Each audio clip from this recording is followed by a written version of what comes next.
The Blood of Dawnwalker is a dark fantasy open-world action RPG set in 14th century Europe. The first installment of our saga takes place in Vale Sangora, a secluded region somewhere in the Carpathian Mountains. When the plague decimated the population and the human rulers proved too weak to control the situation, a powerful vampire, Brensis, stepped out of the shadows and conquered the valley. Now, it's time for you to be a part of this story. Welcome to the world of Dawnwalker. Brensis is an oppressive ruler. He uses his own blood to heal the people of Vale Sangora, but in turn demands absolute obedience. He carved the valley into 3 separate dominions and gave them to his 3 vampiric officers. Ambrose is the youngest and the one with most to prove. His main responsibility is stockpiling blood and managing the draining dungeons. Bakir knows that what folk need in their lives is a bit of respite from their hardships. That is why he is in charge of alcohol distilling and distribution. Still, he's not above using his inborn brutality to subjugate the population if need be. Xanthi is the one who creates the Blood Guards, the elite soldiers of the vampiric regime. Staying away from the limelight, she is a source of many rumors about dark rituals and mysterious disappearances. These powerful vampires won't sit idly while you dismantle their operations. With your every victory, Brensis' court will react with new edicts that will make Cohn's life a bit harder. But who is our protagonist exactly? You play as Cohn, a young man living under the vampiric regime. A series of tragic events led to your family being kidnapped by Brensis and you becoming a Dawnwalker, a human by day, a vampire by night. Now, you must rescue your loved ones. As a human, you can learn the dark secrets of witchcraft. This will hurt. Use your own blood to cast hexes that enable you to speak with the dead. I can't! For God's sake, I can't! Move faster, brave the astral plane, and bring pain to your enemies. Learning new spells requires finding knowledge in arcane texts and obscure tomes. At night, you transform into a vampire. You use claws and fangs to kill your opponents. You can climb walls or cross distances within a blink of an eye. You might even transform yourself into a swift wolf. Go on. Drink. Remember that a vampire is always hungry for blood. Drinking it unlocks new abilities, but in the process, you will corrupt yourself. Whether you stick only to one path or mix them, exploring Vale Sangora is always exciting and will reward you with unique items, weapons, and sets of armor. Just remember that time waits for no one. No. From the moment your family is kidnapped, you have 30 days and 30 nights to rescue them. The coronation. It's in 30 days. Still, there is no real time clock. Instead, you will be able to use the time as a resource, to be spent on the game elements you want to use to craft your story. The time passes when you finish a quest or an activity or when you learn new abilities. However, don't worry that upgrading your hero will ruin your chances for a satisfying ending. As time passes, different opportunities will arise or disappear forever. I'm sorry we were too late to save her.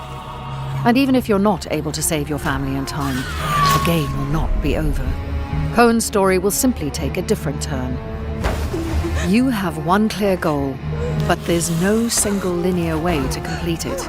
Every activity and quest is optional and serves as a building block of your own crafted experience. The valley is a big place, open for exploration. You can look for opportunities to learn new things and find allies. Aye. Or you can even decide to storm Brensis' castle as soon as you are out of the prologue. However, remember that defeating him as a freshly made Dawnwalker will be a feat worthy of legends. We designed the Blood of Dawnwalker to be fun and adaptive to individual preferences. First of all, you can use Omni-Block and Omni-Attack. Your character chooses the directions of sword swings and blocks automatically. The only exception to this are unblockable attacks, ones that can be only dodged. For those who prefer a more tactical approach, we offer directional combat. which involves observing your opponent's movements and reacting to them. It's about finding a certain rhythm and using it to defeat enemies. Whichever style you choose, active abilities are an integral part of combat. With them, you can deal more damage, heal yourself mid-combat, crowd control your enemies, or simply interrupt their attacks. All this is just a taste of what the Blood of Dawnwalker has to offer. Whether you roam through lush forests, a bustling city, treacherous swamps, caverns hiding long-forgotten mysteries, or mountain peaks, there is always something to discover. Carve your own path and shape your own story, while walking the thin line between your humanity and embracing your vampiric nature.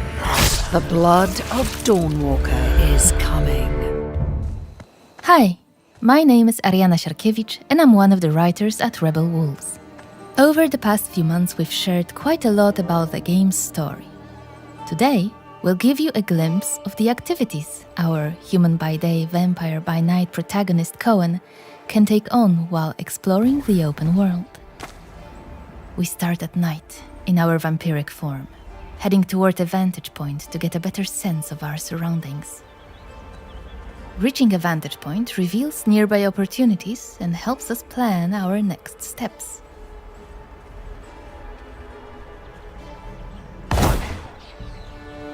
Just gorgeous. Few brave these woods. Folks say they're chock full of monsters. Village of Malagir. Codrin's family's land. Malagir Monastery. Its best days are long behind it. I don't think I'll find anything else here. Let's open them up and check nearby points of interest. Some are tied to Brancis's officers. More on them shortly. Others to hidden mysteries, haunted sites, and shrines used for fast travel, which can also serve as quest objectives. Let's mark one and head there.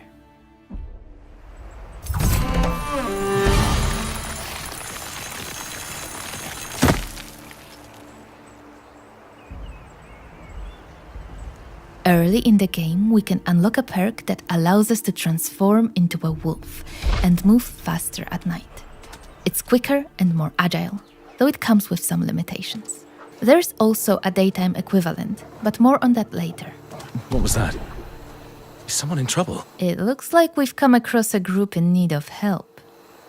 Whether we intervene is up to us, and both choices can lead to unexpected outcomes. We began with death from above, allowing us to quickly eliminate an unsuspecting enemy and gain the upper hand from the start.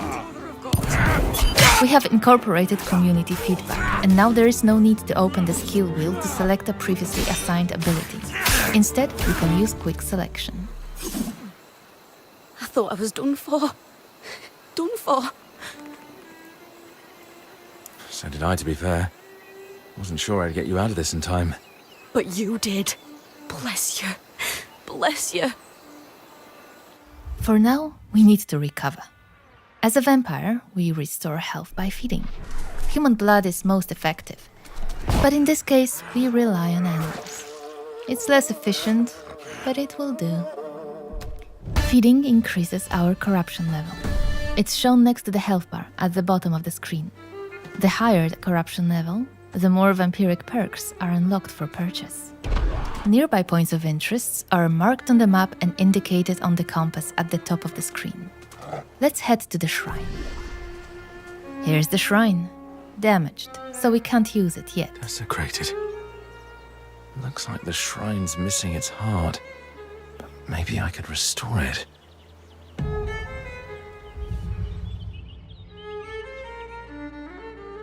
The tracks, they're fresh. There's a trail nearby. Let's follow it.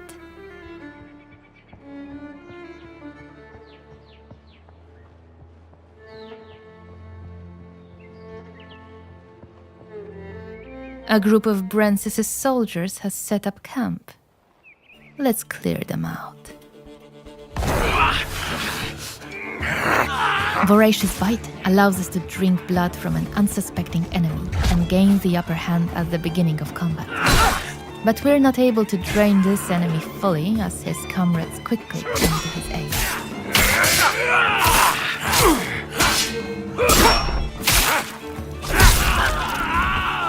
We use Piercing Shriek to briefly stun the weaker opponent, giving us an opportunity to take on his commander. When an enemy blocks and interrupts our attack chain, we can use Charge to prevent a counterattack.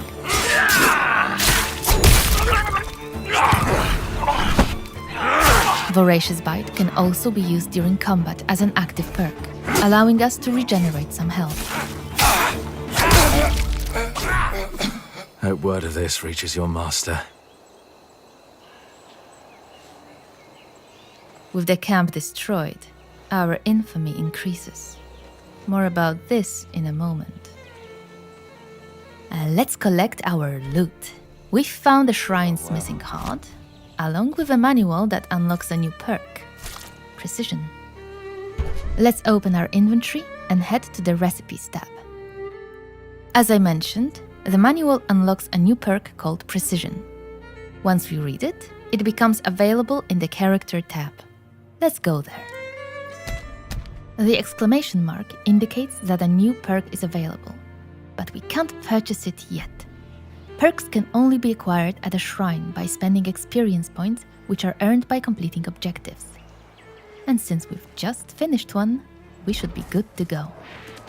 We've also found the shrine's missing heart, so we can now fix it. Let's head back.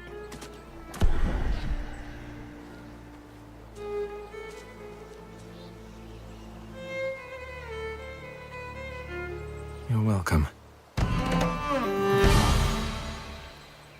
With the heart restored, the shrine is rebuilt. We can now use it. Let's start with the perks menu.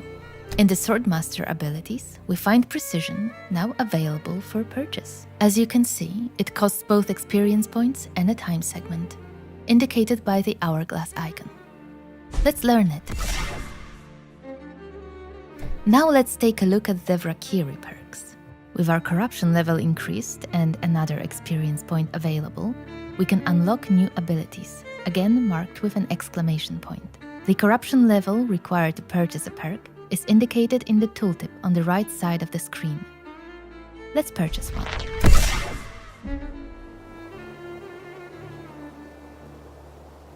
Time passes as we acquire new perks. The night comes to an end, the sun rises, and a new day begins, along with a new edict.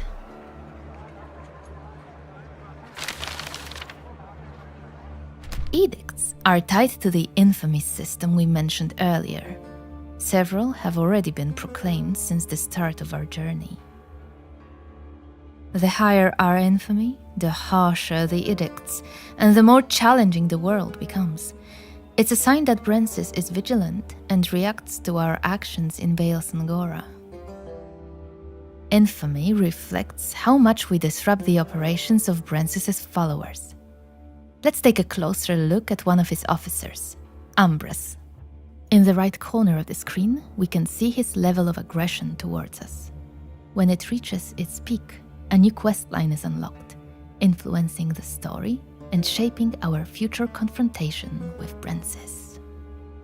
As you can see, multiple open-world activities are tied to Ambrose, all connected to his operations. Let's go back to the map to mark one of them, and then let's head there.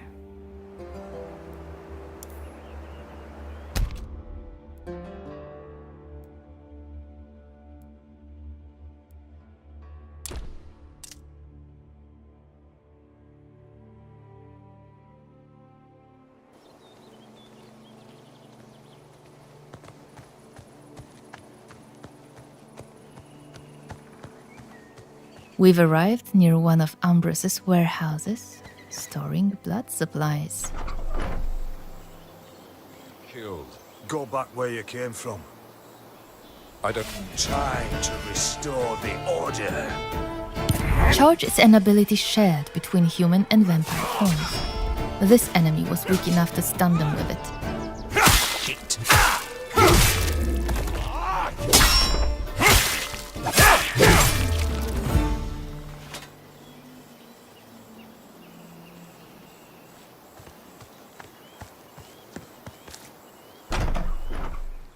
The Rakiri store blood in places like this. Ambrose Makes my head is stop. responsible for keeping it safe. Oh, but we're not going to make his job any easier. Another group of soldiers stands in our way.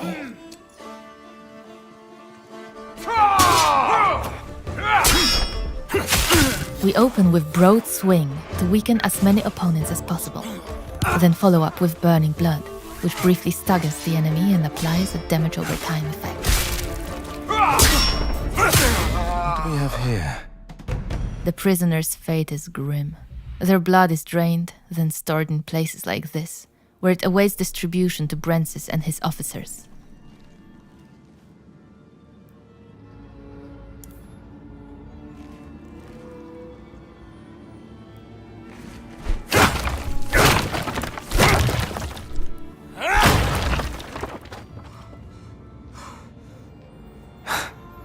Feels nice. Hitting them where it hurts.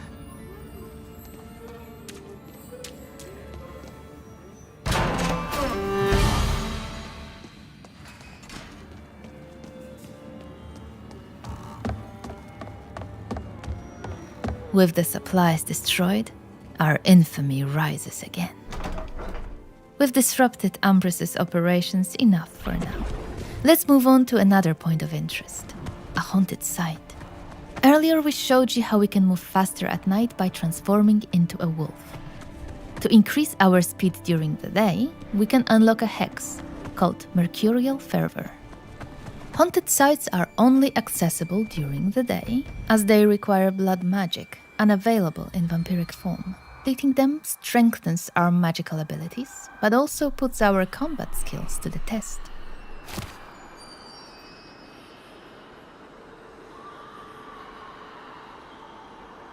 The spirits here are restless.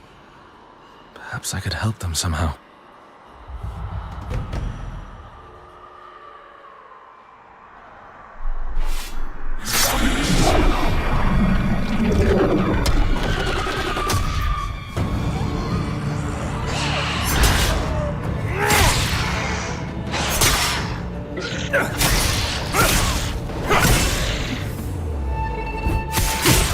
All of the enemies are nicely grouped together.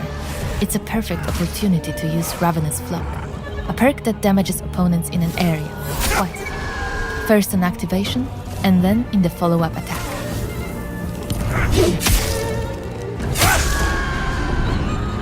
Rest now.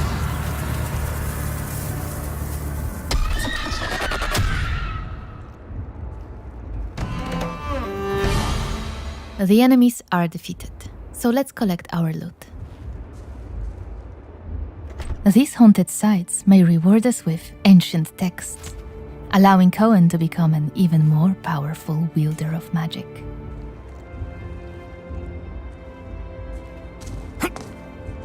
And that's just a brief look at open world activities. Many more await, often tying back to the main objective and opening up new storylines along the way. In June, we showed you a part of a quest where Cohen is looking for a legendary sword, and today we're going to get to the end of that quest. The game is currently in the pre-beta stage, so you may still see some bugs and glitches. You will also see some changes and additions we've made to the game based on the community feedback.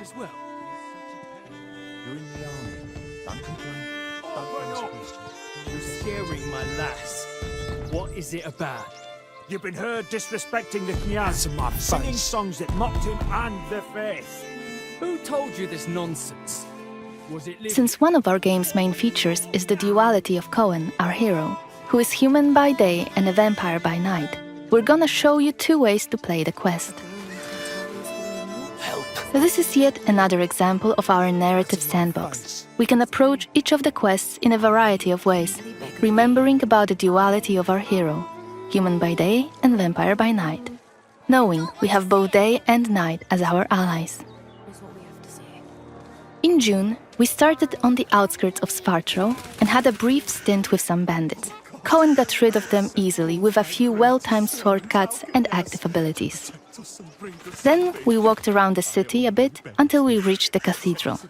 this time entering it without any hassle during the day as a human. Let's continue that playthrough.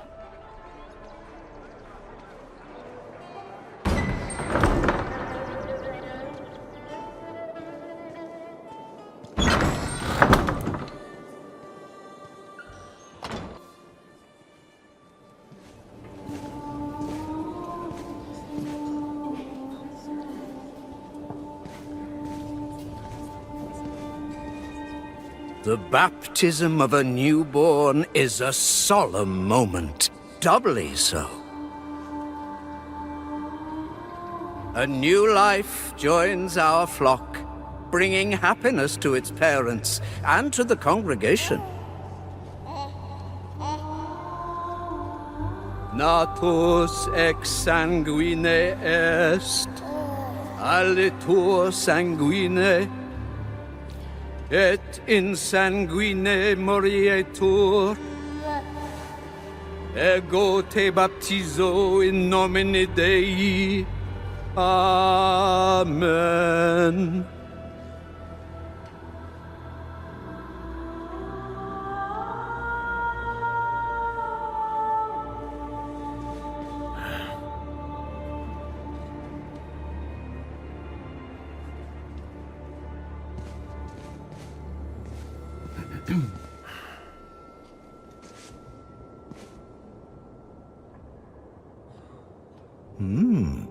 Don't I know you from somewhere, young man? Laslia, maybe? That's right. My name's Cohen. It's a real shame what happened there. So many good people imprisoned. But where there is sin, there must be chastisement. And speaking of sin, come with me. I'll take your confession. Thank you, but I have no need for confession. Ah, so you deem your conscience clear? I wouldn't go that far. But I'm sure you're a busy man, Father. So while I appreciate the offer, I feel that my soul shouldn't be your priority. I won't press the matter. You are quite correct. I have many other duties to attend to. But please remember that in order to be saved, we all need to repent. Myself included. I hope we can speak again soon. Good day to you, Cohen. Father Florin? We can start by chatting with the deacon. He might know something about the catacombs where Saint Mihai is buried.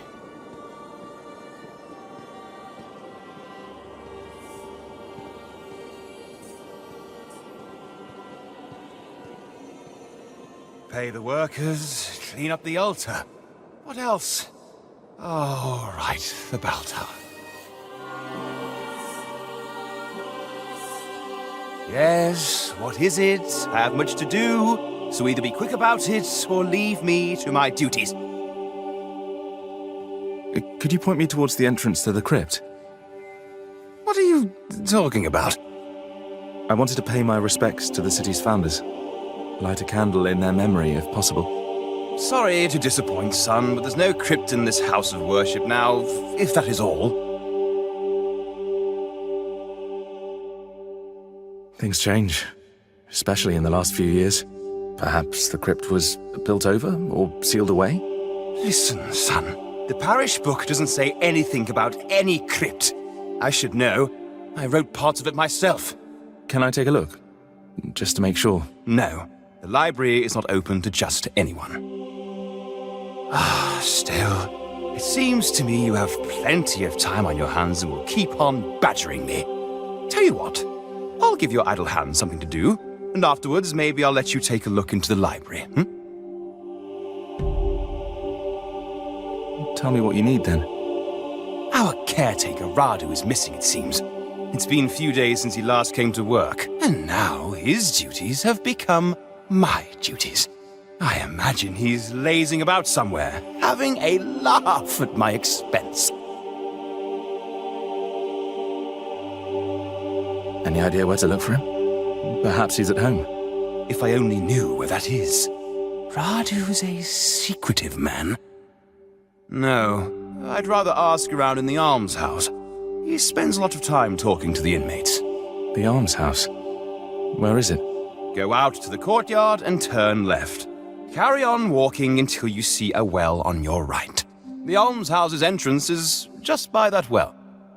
I try to avoid going there myself. Ugh, a dreadful place. Really dreadful. Anyway, be on your way, son. And let me know when you find Radu. Turns out the deacon had his own agenda and asked us to find out what happened to the local caretaker. Let's find the asylum he mentioned. While on those sacred grounds, we should mention that every week, in some of Vale Sangora's churches, people gather for the so-called Blood Mass. It was established by Brensis and his clique of vampires after they took rule in Vale Sangora. Every villager is required to donate a significant amount of their blood, and in return, they are cured from all illness. Like Cohen's sister in the CGI trailer. It's how Brensis controls the population. Each blood mass is conducted by Father Florin himself.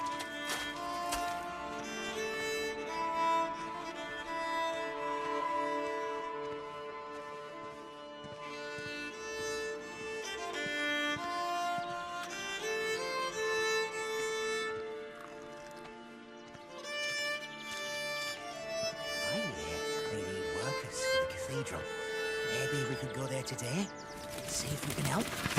Yeah, right. The deacon will be really glad to see dirty bums like us walking around his glorious church. You don't know that, maybe? Oh, stuff it. We'll go and see Dragan instead. He's on. Maybe someone in here has seen the caretaker. The sister is too busy to take a look at him. It's just a matter of time until that wound festers.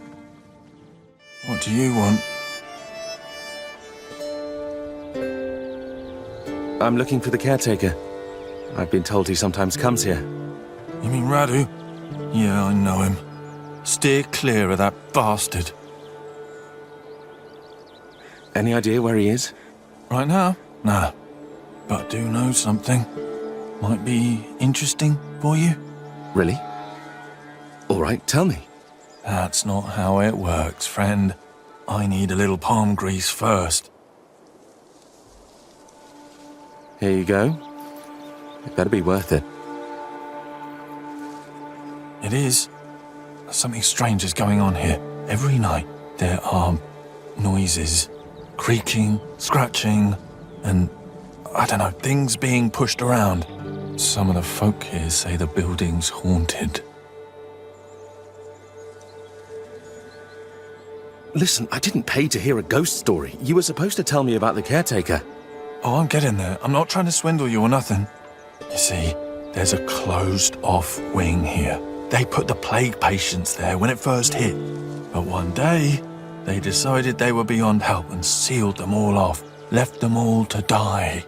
But I hear that the caretaker knew how to get in there, some secret entrance, and used it, but I don't know what for. I see. Any idea where it might be?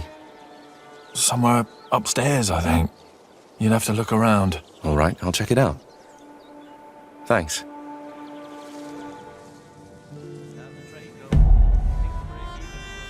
It seems the asylum resident, apart from telling us a gruesome story about what happened to the plague patients, gave us a useful hint about the secret entrance to the asylum wing.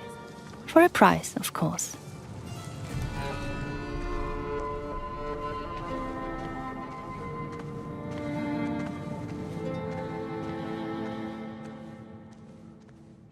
Using focus mode allows us to see that there might be something hidden behind the shelves.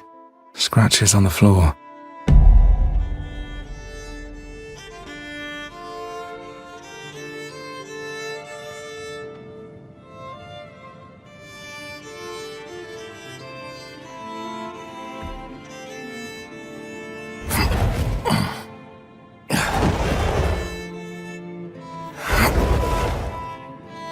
Let's investigate the location.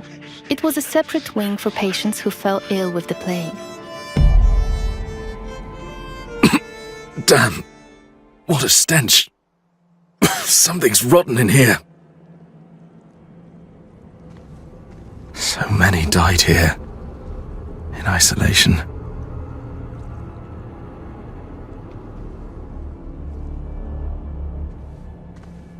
This wing was blocked off, and they were left to die a terrible death.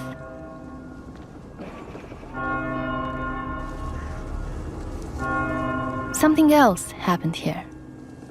Huh. Died recently. Killed by something bestial. This body looks fresh compared to the rest.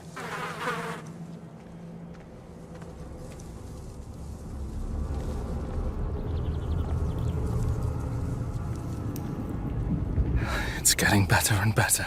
We have to face a creature called Muron. While it is theoretically a vampire, its transformation did not go correctly. Occasionally, neurons produce loud, inhuman screams which stun the target, if it is within the scream's range. You!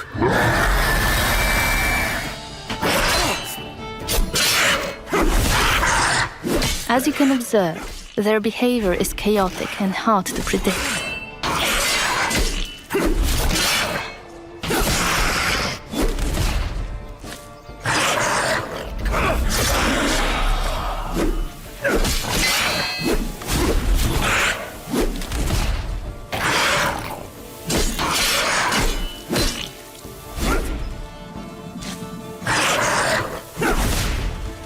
Muroni possessed the vampiric ability of Shadow Step. However, it is juggy and unstable.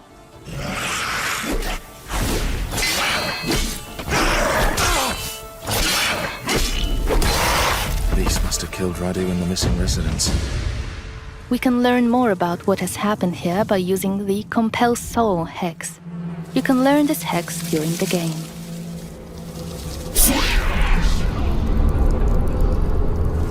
It is a feature enabling the player to talk with certain corpses, those that have moths flying above them. Magic is only available to Cohen in his human form. We wouldn't be able to talk to the dead had we come here at night. It's you, isn't it? Please, stop! It hurts! I beg you! We're friends! Radu, please! That's enough. Rest now. We can go back to the Deacon now and report our findings. Before we chat to him, notice that our current objective again has the hourglass symbol. This tells you that the dialogue will push the time forward.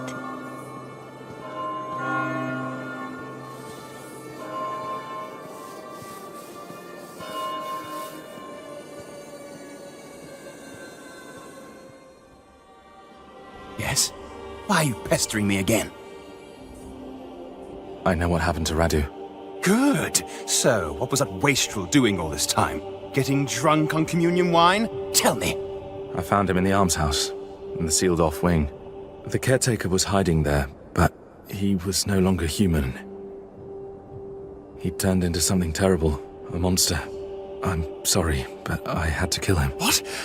I don't understand. What happened to Radu?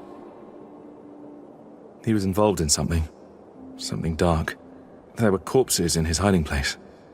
Probably his latest victims. But how he became that creature is anyone's guess. A monster in the house of God. First the plague, now this. Oh, truly, we might just be living in the end times. Right. I'll have to talk to the guards, send them to retrieve the bodies, and clean up that place.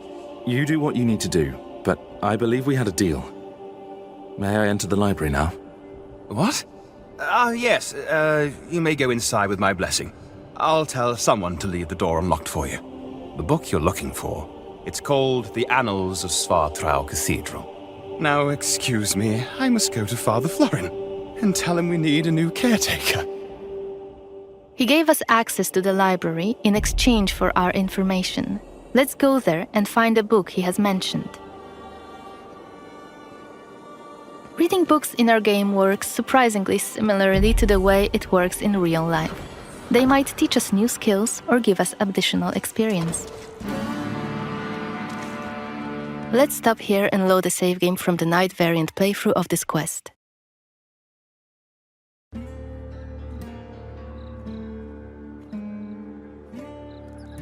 We are again in Svartro, in front of the cathedral.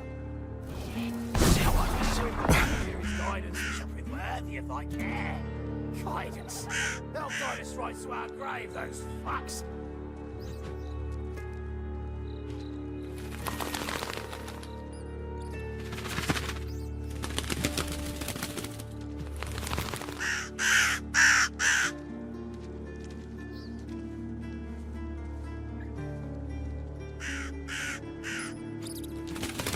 As a vampire, you'll see and experience the world from a different perspective.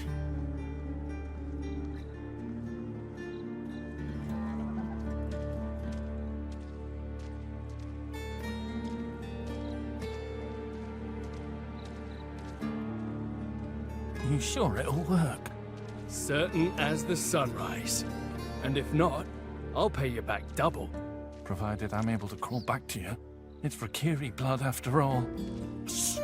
Sorry. Let's get inside the building using Cohen's vampiric abilities, Plane Shift and Shadow Step. You can travel quickly and easily access places beyond the reach of regular humans. Last time we were inside the cathedral, we came across Xanthi, one of Brensis's officers. She was a difficult opponent for Cohen, so this time we're going to be smart about it, stay on the scaffoldings, and show you an alternative approach. Better be quiet. To blood. Blood, blood, blood. You shall Is that become Kenya's Warrioress Xanthi? most faithful What the hell is she servant. doing here? His command shall become the What is she sole doing? voice in your heart. Is that a ritual for the blood fellow gods? blood god shall become your new family. You shall want for nothing. You shall yearn for nothing. They're covering up the old paintings. Why? Blood to blood. One of the workers must have left it. You shall become Kenya's Seems that the cathedral complex is quite big. The main building, cloisters, inner courtyard. The entrance to the crypt could be anywhere. Won't get anything done just standing around. Still, staying up here would be a smart idea. Your fellow blood god shall become your new family. You shall want for nothing. You shall yearn for nothing. Only duty shall remain. Bound in blood. Blood to blood. Let's start by checking out one of the frescoes in detail. You shall Sanctus become Mihai, Kenya's Brens's most patron faithful saint of servant. Svartra himself. His command Victorious shall and become the well-loved. sole voice in your heart. There's the legendary silver Fellow sword. blood god shall become your I hope new it really does family. exist. You shall want for nothing. You shall yearn for nothing. Only duty shall remain. Saint Mihai's symbol. Good. It should help my search. Turns out, this one was actually about Saint Mihai, owner of the sword we're after. The powerful weapon might tip the scales in Cohen's favor and help him save his family from the vampire lord Brensis. Command shall become the sole voice in your hearts. Your fellow blood god shall We can check become some of the your buildings new in the family. courtyard. Maybe we'll find some interesting clues inside them. Let's shadow step to this one below. It's the library we were supposed to enter a few moments ago, in our day variant playthrough. So many books. It seems that people don't usually close the balcony doors in Svartro. We can again use our system of getting a closer look at certain objects to both appreciate the beauty of the story being crafted in front of our eyes and to uncover secrets about Vale Sangora. The annals of Svartra Cathedral. They're bound to have some information on Saint Mihai's crypt.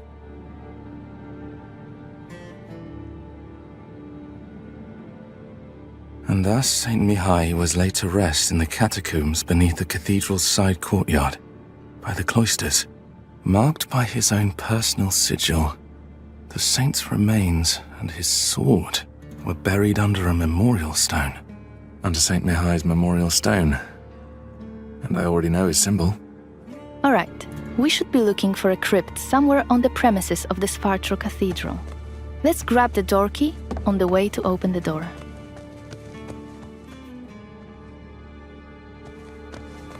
The cathedral is heavily guarded outside, and it looks like the guards aren't really fond of Cohen lurking around the premises.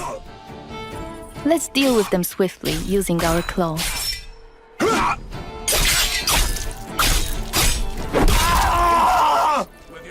We've listened to your feedback, and we've worked on the flow of using active abilities. We are no longer pausing the choice menu.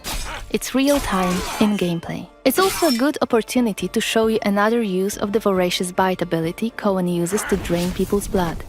In combat, it will both replenish your health and deal some damage. Time to move on. Let's explore the other areas in the courtyard. I'm alright. Just need to get a breather, that's all. Let's use the sword this time, because yes, you can fight with a sword as a vampire too. But before we engage, let's adjust the camera. Camera placement was one of the hottest topics after our gameplay reveal. We've got lots of feedback about it, and we decided to add a second option for those of you who prefer the camera slightly further away from the character. The camera will be adjustable for combat and exploration separately, so you can choose the setup you prefer.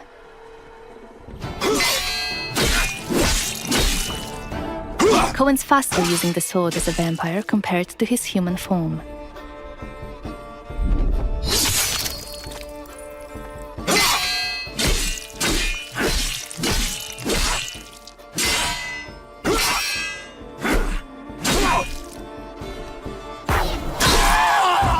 Take notice of the hourglass icon next to our objective.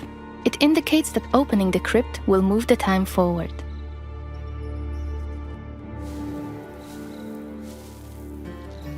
How about here? St. Mihai's symbol. Let's open the entrance and investigate the crypt.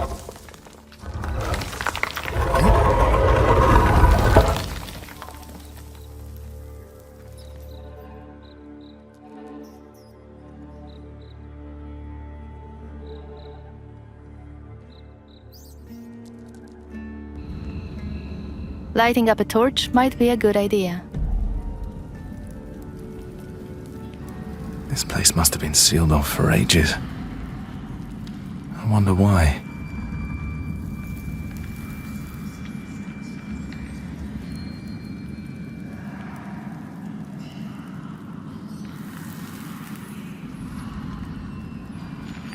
We can hear some moaning coming from behind one of the walls. Let's investigate this. Is that moaning? I think it's coming from behind this wall.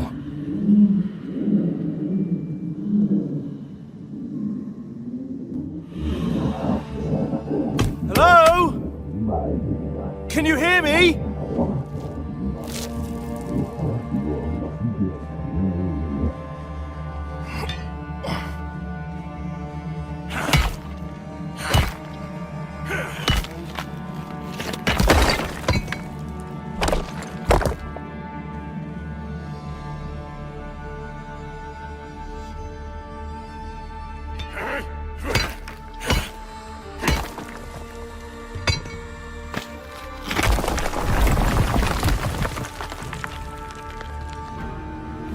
Wait, are you Mihai? Tobias!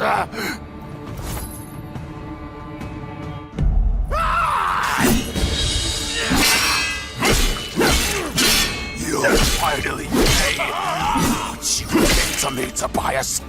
I'm not... Shit! Listen to me! No more of your eyes! We've been attacked by Mihai, who was an important figure in the valley. And for some reason, he was buried alive in the catacombs. Of course, as players, you'll be able to learn why that has happened, but we'd like to avoid too many spoilers here. That's why we are stopping this presentation mid-fight.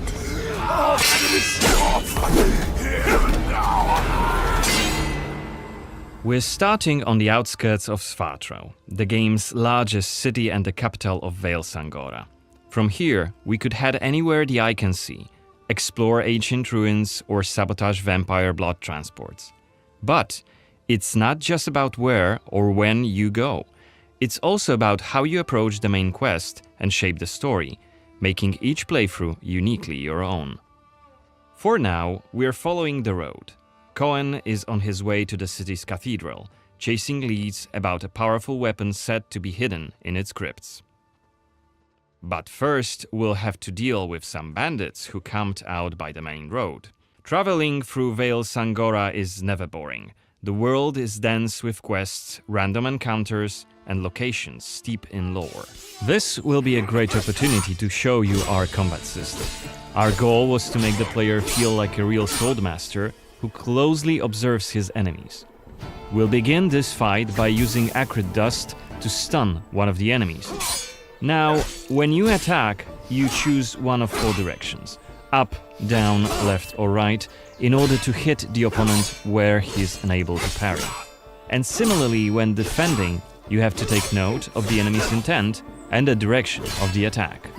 On the left side of the screen, just above Cohen's health, you have activation charges that will be filled in with each successful attack, block and parry.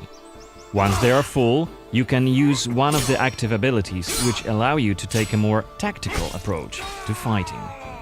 We started the fight by throwing some acrid dust, and now let's cast Burning Blood. It's a hex which boils the enemy's blood and burns their skin, dealing physical damage over time. Alright, time to finish this fight. Let's use the final activation charge to cast the artery attack, which actually decapitated the last opponent. Our hero quickly dispatched the bandits, so let's loot a few items they've left behind and open the inventory. First of all, let's replenish our health by eating something, and then take a closer look at this cool-looking weapon we just picked up. Ah, it has better stats than our current weapon, so let's equip it right now. We've also leveled up, so let's use this opportunity to spend the newly acquired skill point in one of Cohen's skill trees. The skills in the Blood of Dawnwalker are divided into 3 trees, one for human, one for vampire, and one shared between the 2. We also have an active abilities panel. We can use it to unlock additional abilities to use during combat. Note that during the day, the health bar is not regenerating.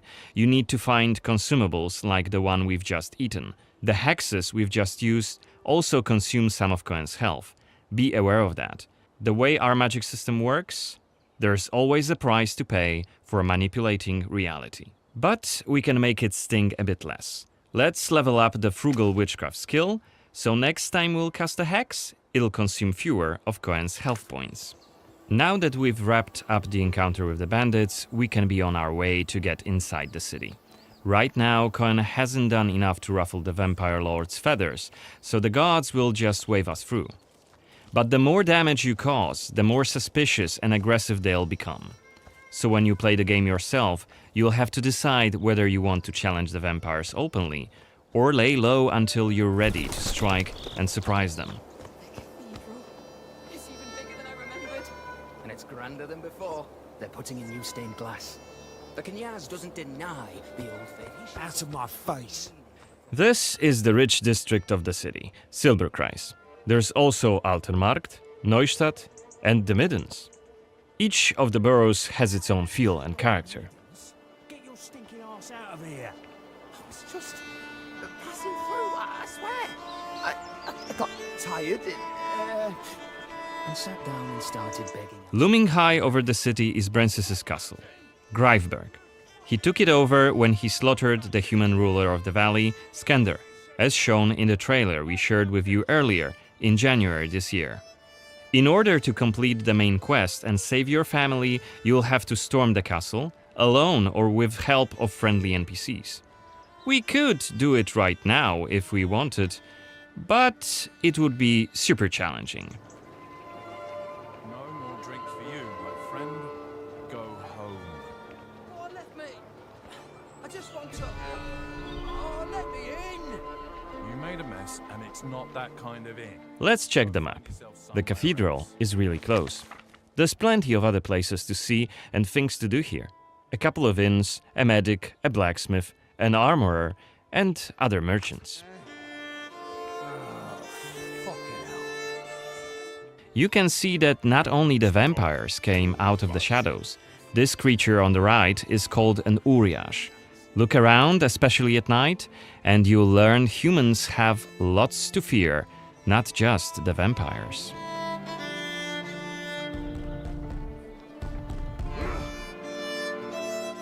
And here we can see guards pounding on some poor guy's doors. What is it about? Singing songs that mocked him and the faith. Who told you this nonsense? Was it Livia? It's just one of many different community scenes we're implementing in the game. Watch them closely when you play, as they might point you to new quests and hidden treasures, or signal changes in the game's world. Again, I humbly beg of thee. I humbly... Ouch! I don't want to say it, Mum. It's a prayer. It's what we have to say. Go on. I humbly beg of thee, protect him and Okay, we are at the cathedral gates. Again, since Cohen isn't yet wanted by the vampire regime, and it's daytime, we can simply walk inside.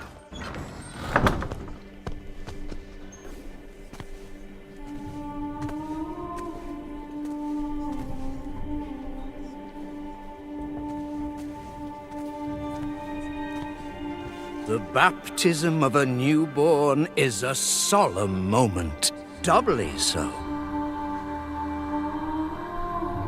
A new life joins our flock, bringing happiness to its parents and to the congregation.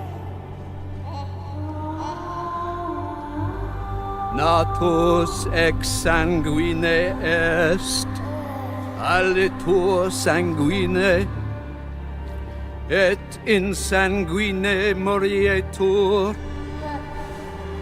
Ego te baptizo in nomine Dei. Amen.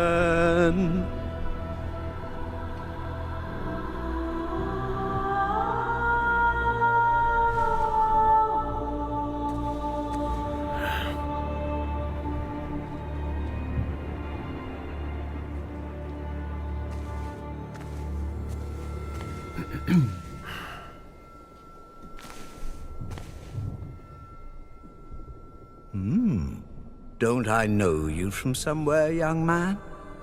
Laslia, maybe? I'm sorry, but you must be mistaken. Am I? Perhaps. Perhaps. My memory isn't what it used to be. Come with me. I'll take your confession. Thank you, but I have no need for confession. Ah. So you deem your conscience clear? I wouldn't go that far. But I'm sure you're a busy man, Father. So while I appreciate the offer, I feel that my soul shouldn't be your priority. I won't press the matter. You are quite correct. I have many other duties to attend to. But please remember that in order to be saved, we all need to repent. Myself included. I hope we can speak again soon. Good day to you, Cohen.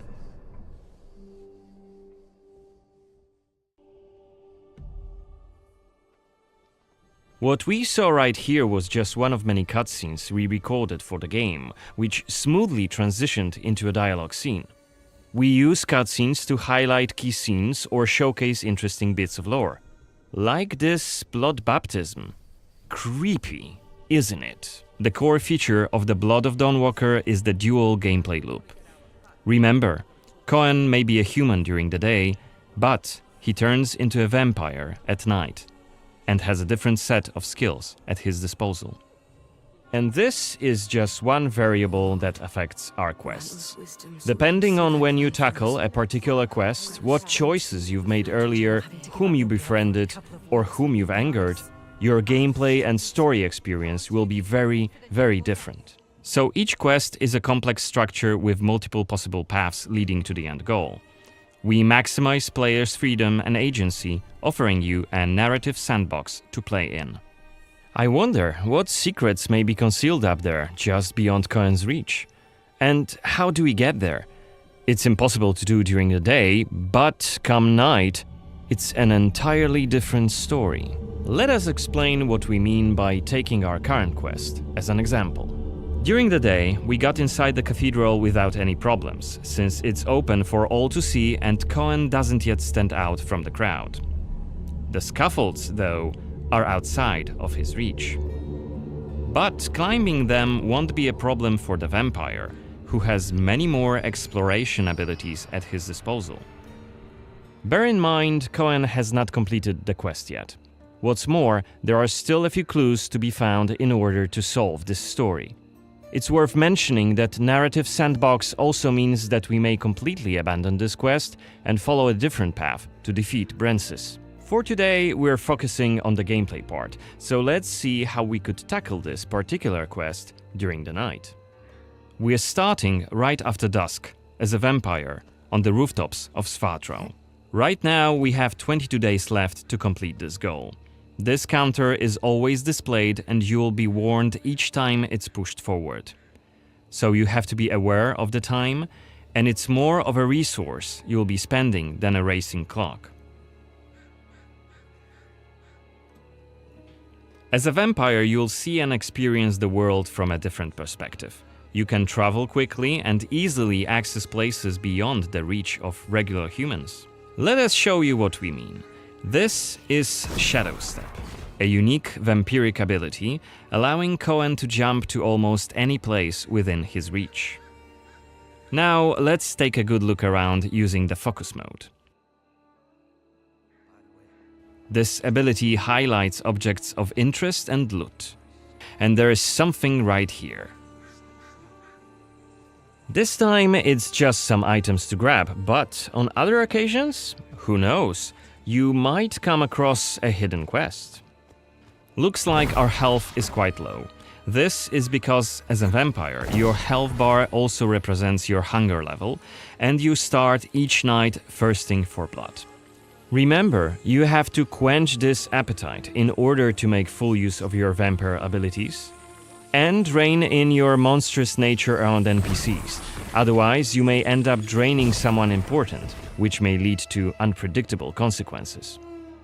We'd better feed then. Maybe on someone who is standing all alone, like this drunkard.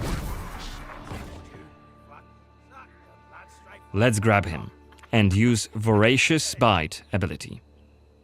Unless you lose control due to hunger, you get to decide how much blood to drink. You can drain just a bit and knock your victim unconscious, or go all the way and kill them. And if you're adamant you don't want to hurt innocent humans, you can drink from animals and some other creatures. Finally, we are at the cathedral, but it seems to be closed for the night, and the entrance gate is well guarded. Let's find another way in.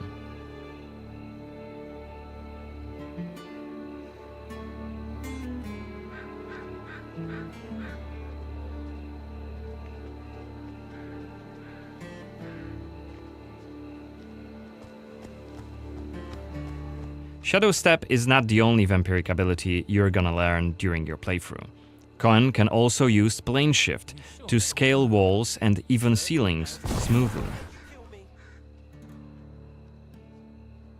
This will allow us to explore every nook and cranny of the cathedral.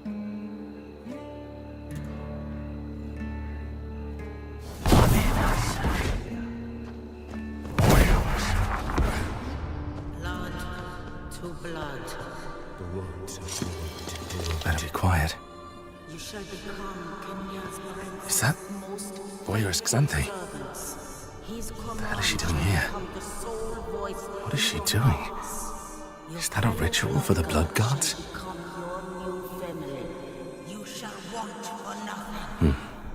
They're covering up the old paintings. Why? One of the workers must have left it. Seems that the cathedral complex is quite big. The main building, cloisters, inner courtyard. The entrance to the crypt could be anywhere. Won't get anything done just standing around. Still. This was a scene investigation, a mechanic we used to zoom in on and showcase key clues. This time we had a chance to learn more about the vampire's plans. Looks like they're keen to cover up the old frescoes, so that's something we could take a look at. This way we could learn more about the cathedral's past.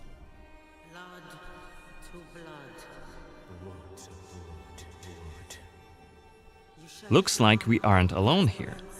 Underneath us there's a group of blood guards, soldiers hooked up on vampire blood, which makes them stronger, and one of Brensis's vampire allies. It's Xanthi, the oldest vampire in Vale Sangora, and quite a powerful lady. Let's descend and check what's going on.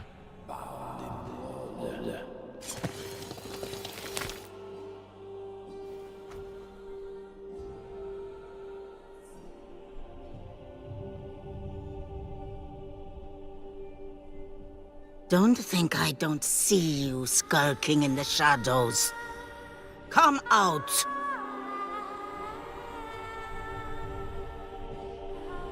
You're interfering with my task. Who are you? It doesn't matter. Very well. I don't have time for interruptions. Let us dispose of him. Quickly!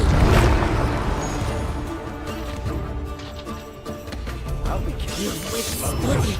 Fascinating. Cohen is using his claws to attack when in vampire form. Blood guards are dual-wielding opponents. Their attacks are pretty strong. Of course, even when fighting with claws, combat is still directional. Don't worry, Cohen can still use his sword as a vampire. You haven't lived long.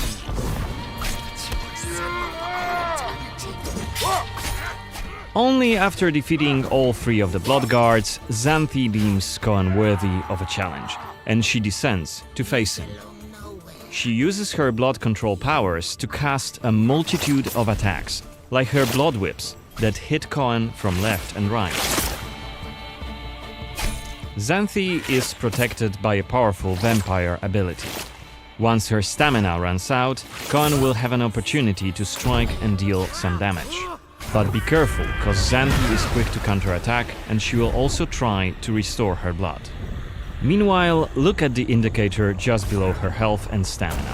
It's a timer for the boiling blood skill that you've seen in the CGI trailer. So, if we don't hurry, the timer goes down to 0 and Cohen will eventually explode.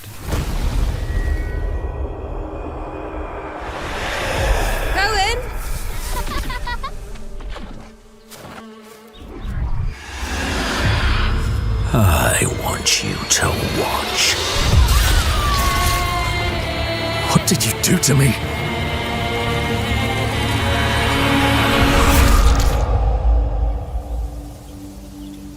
Where are they? Where are my family? Jesus. The coronation. It's in 30 days. So Brensis wants to be a prince now. And mark the occasion with my family's blood. Brensis will rip you to shreds. There might be another way. If you are to stand a chance, you need to prepare. You need to take risks. Find allies. I have no love for Brensis' regime. He is a vile monster. Some have already taken up arms, haven't they? A Verkeer joining the rebellion? Are you serious? What on earth are you? It's as if the Vrakir in you is dormant during the day and awakens with nightfall. You're not the only one wanting to see Brent's turn to ash. We're in for a rough time. Follow me and do your best to survive. It's easy to go a step too far. Go down a path you can't turn back from.